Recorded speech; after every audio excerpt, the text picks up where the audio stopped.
Tesla is about to have some really big problems in 2023 that are going to cause some major issues for both new Tesla owners and longtime existing Tesla owners. This whole situation is really not good, and it's so bad that you need to know about it right now. And look, as much as I love my Tesla, there's no denying that the competition is definitely heating up. Tesla prices, for the most part, keep going up and up, and many are asking now more than ever if they should buy a Tesla or maybe go with something else.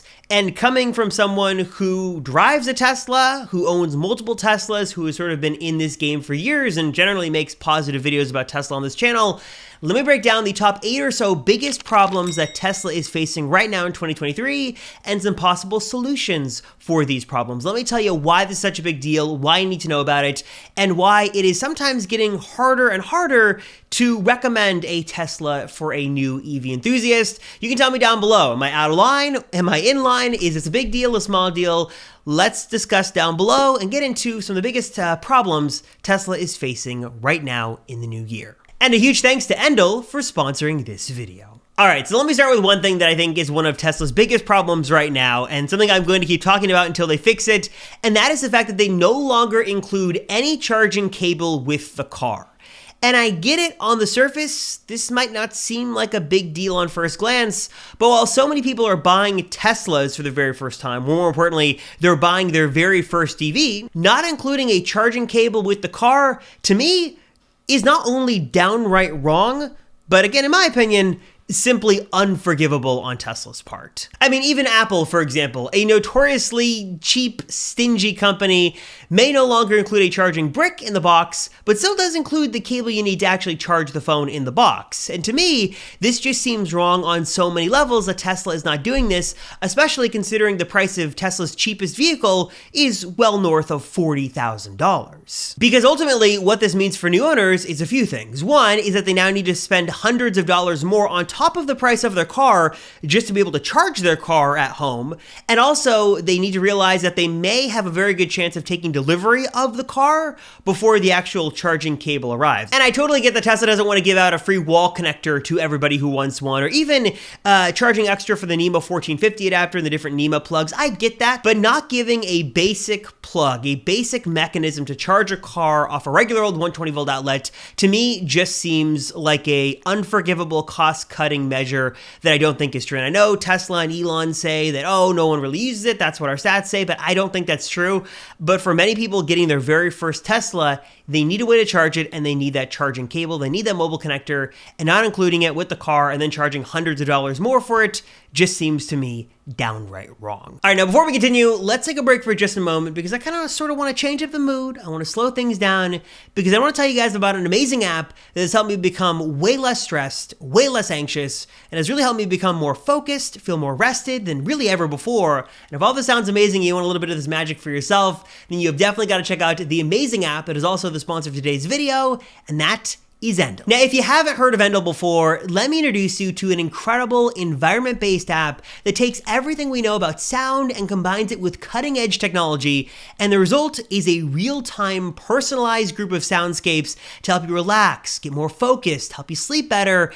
And if you're like me, you're just sort of stuck in this mental and creative rut, you feel tired all the time, having trouble sleeping, you've got to check out Endel because trust me, it is a game changer and sort of seems to work a little bit like magic. Endel is informed by science, created with science, and backed by science, and it's harnessing the power of AI to deliver these incredibly soothing soundscapes that really just help you get more focused, help you sort of get out of that creative mental rut, or especially at the end of the day, like I like to do, just relax.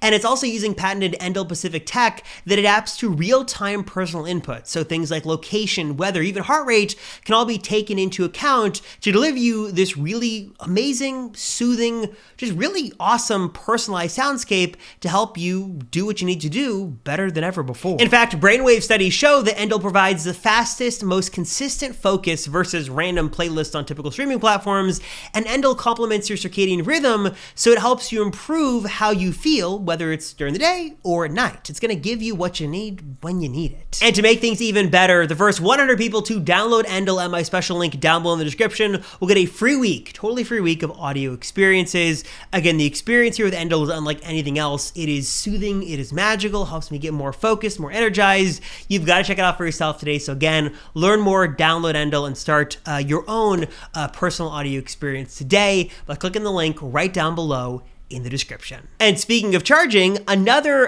sort of move Tesla's making in that theme that is making many Tesla owners very unhappy is the continuing opening of their supercharger network to non-Tesla EVs, something they're going to continue to do more rapidly in the new year of 2023. And look, I think we can all agree that sort of the move to accelerating clean energy and the electrification of cars is a good thing. It's not a bad thing. I applaud Tesla's efforts for that.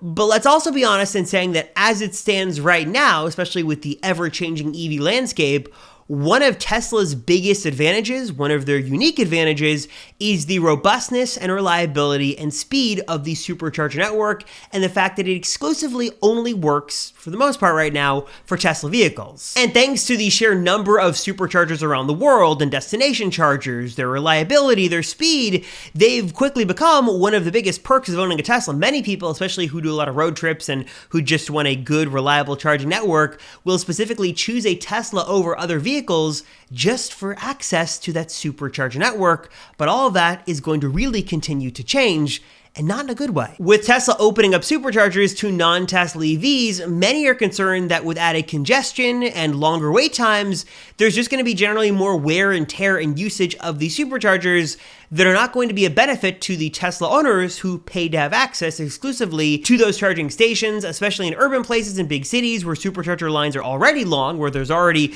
quite a wait and congestion with current Tesla owners.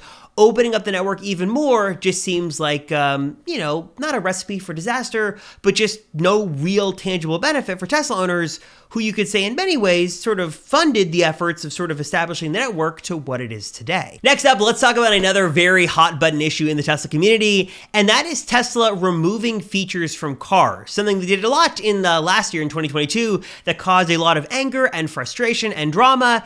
And also we've sort of seen them try to fix some of these issues, but still a lot of the features they removed have no real solution, and they haven't really replaced what they sort of removed. Specifically, Tesla removed radar and ultrasonic sensors from its cars, which impacts your car in a couple of different ways. The removal of the radar hardware, for example, means your autopilot system and full self-driving are now relying only on the camera system, the vision system, as Tesla likes to call it.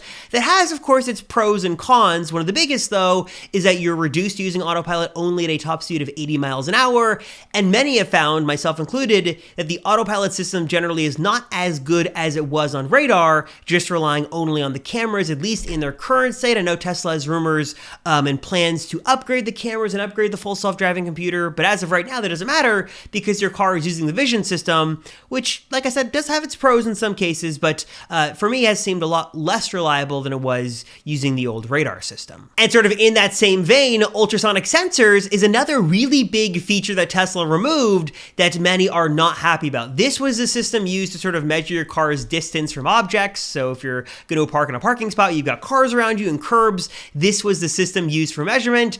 And now that that's gone, Tesla really doesn't have a viable solution. I have seen reports from some owners of 2023 Model 3s that don't have the ultrasonic sensors, that Tesla has sort of fudged this in software, so to speak. But others are saying that they've got no ultrasonic sensors and they've got no measurement system as of right now. Again, the car would just be relying in this case on the vision system to make these measurements, which is just, from what I understand, not up to snuff to what it was with ultrasonic sensors. And as of right now, Tesla doesn't have a tangible solution.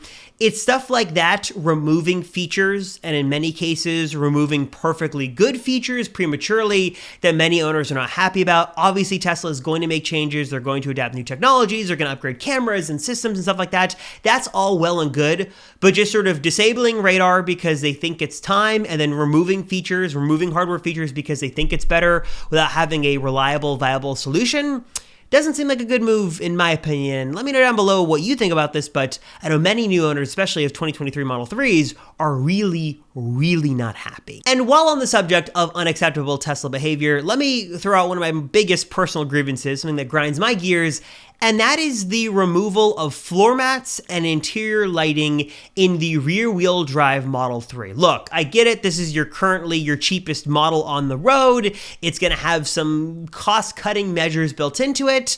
And I get the different battery, the slower performance, less range, all that makes sense. Even the subpar partial premium audio system, I get it. But not having floor mats or full interior lighting in a car that costs over $40,000, seriously, Tesla?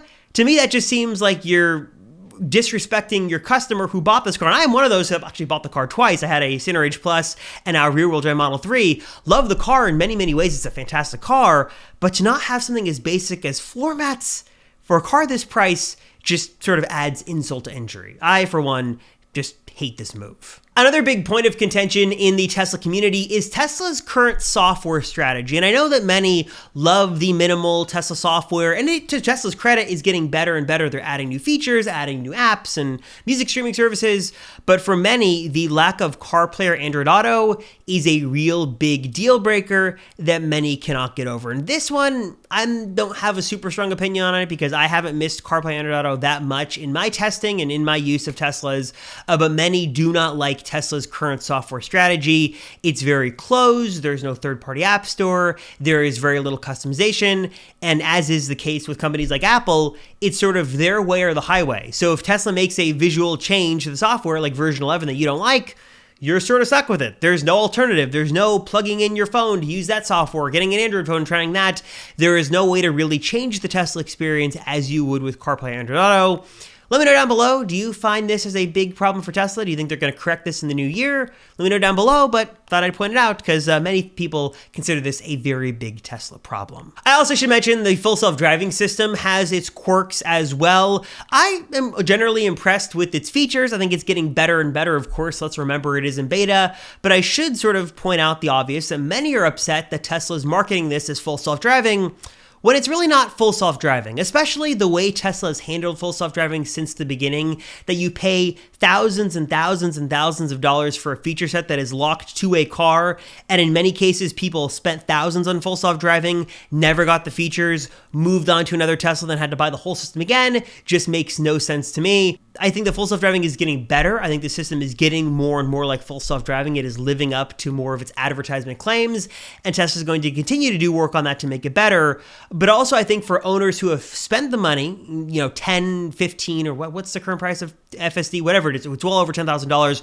who has paid for that, that should be sort of a lifetime perk on your Tesla account, that if you invest in FSD in its current state, you should be able to reap the rewards of it on any Tesla. So don't make it tied to the car itself, make it tied to the Tesla account. So if you have a Model S today and you get a Model X tomorrow, or you have a 2019 Model 3 with FSD and you buy a 2023 Model Y or whatever, you should have full self-driving on all your cars, and it should be tied to the account, not the physical car. That's one of the biggest issues I've seen with full self-driving. Tesla's obviously made this a little bit better by offering the subscription offering instead, but I think from the beginning, if someone's going to make this investment in this system that is improving and getting better and changing, it should be tied to the car, it should be tied to the account and not the car, so you sort of can reap the rewards of your investment and not have to spend money, not get all the features, get a new car, then buy it again for a more expensive price later on. The whole way FSD is handled is just not very ideal in its current form. And last but certainly not least, one of my biggest issues with Tesla, and I think an ongoing issue with Tesla, has been their service centers, and more importantly, a more broad issue is just communication with Tesla in general. It's just really subpar, especially for a company of this size and for a company that sells cars as expensive as they do. More specifically, what I found in my personal experience is that you either have a really good experience with Tesla or a really bad experience. Service centers can be great or they can be really bad. Getting a car from them can be really smooth, or they can be like basically dropping off the face of the earth until they need you. What I've always found with Tesla is it's hurry up and wait. It is order, then wait until they're ready. And when Tesla wants you to take delivery, like in my case, at the end of the quarter, they will seemingly bend heaven and earth to make your world happy, to get you the car you need, and they'll make the impossible possible to get you that car before the end of the quarter. But then as soon as the calendar moves to the next day, they're back to sort of moving slow as molasses. Maybe this is my personal experience with them, but it's very much when it's advantageous for them, they'll make a lot of great moves for you and do a lot of great things. But when it's not advantageous to them, and when you're being more of a pester to them than anything else, they will drop all communication with you to like the bare minimum, if not below the bare minimum, something they definitely need to improve. And I think if they want to increase customer satisfaction, increase their service reputation, and just their overall company reputation, beefing up communication and having helpful people and reliable systems in place, I think would be a really good move for Tesla to make in 2023. So I'm curious, what are your thoughts on Tesla in 2023? What do you think the biggest problem is that the company is facing? Do you agree with this list? Do you not agree with this list? Do you have another issue or complaint with Tesla you want to voice? Let me know down below. If you think I'm totally wrong, that's fine too. Let me know down below. We can discuss it all in the comments. As always, I appreciate you guys watching. Thank you so much. I appreciate your support. I'm Robert Rosenfeld, and I'll see you all in the next one.